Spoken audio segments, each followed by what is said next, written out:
നമ്മുടെ ഈ പരിപാടി ഉദ്ഘാടനം ചെയ്യാനെത്തിയിട്ടുള്ള doctor Sunil C Elayidam, PTA president P Kunjappa, മറ്റ് അധ്യാപക സുഹൃത്തുക്കളെ, പ്രിയപ്പെട്ട കുട്ടികളെ, ഇന്ന് എന്നുപോലും മനസ്സിലാകാത്ത കുട്ടികളുണ്ടാവും. നിങ്ങൾക്കറിയുമെന്ന് അറിഞ്ഞൂടാ, ഫിലോസഫി പഠിക്കുന്നവരാണ്. ഫിലോസഫി എന്ന വാക്കിന്റെ അർത്ഥം ലവ് ഓഫ് നോളജ് എന്നാണ്. അറിയാം, അറിവിനെ സ്നേഹിക്കുക, അറിവ് നേടുക. മാത്രമല്ല, ഞാൻ മനസ്സിലാക്കുന്നത് ഫിലോസഫി എന്ന് പറയുന്ന കുട്ടികള് ഫിലോസഫി ഒരു സബ്ജക്റ്റ് ആണ് എന്ന് ഞാൻ മനസ്സിലാക്കുന്നില്ല.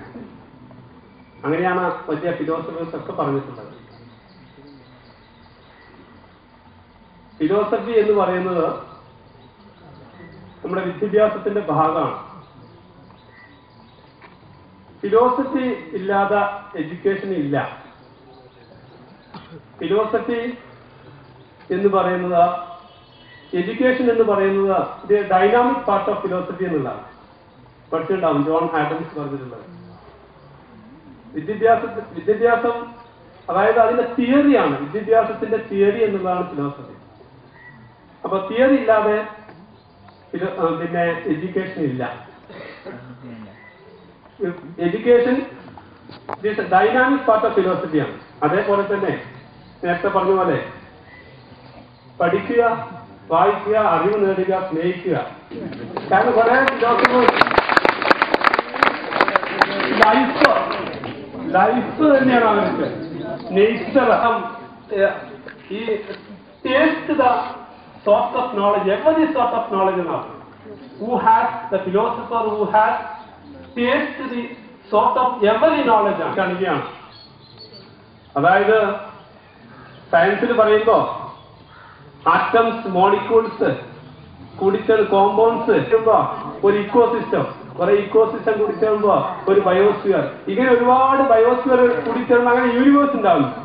മനുഷ്യനൊക്കെ പറഞ്ഞ് നമ്മൾ തോന്നുന്നു നമ്മളൊക്കെ വലിയവരാണ്. ഒന്നുമില്ല, ഒരു ഉറുമ്പിനെ പോലെ. ഉറുമ്പിനെ നമ്മള് അറിയാതെ ചവിട്ടി കൊല്ലും. അത്രയുള്ളൂ. നമ്മളൊന്നും മനസ്സിലാക്കിയിട്ടില്ല, നേച്ചറിനെ കുറിച്ച് മനസ്സിലാക്കിയിട്ടില്ല.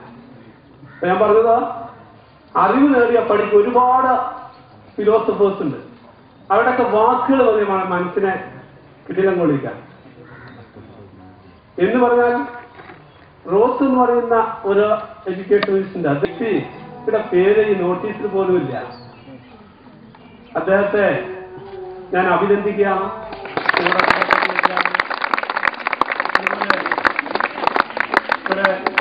അദ്ദേഹം ഡോക്ടർ സുനിൽ പി ഇളയിടം, മലയാളം അധ്യാപകനാണ്.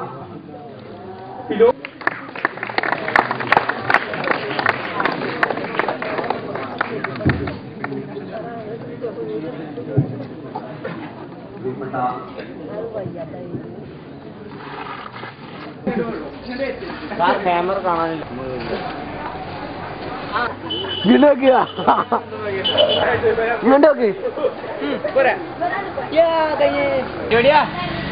അവിടെ അവിടെ ചിറ്റിക അതിന്റെ വലിച്ചറാ ഓടി.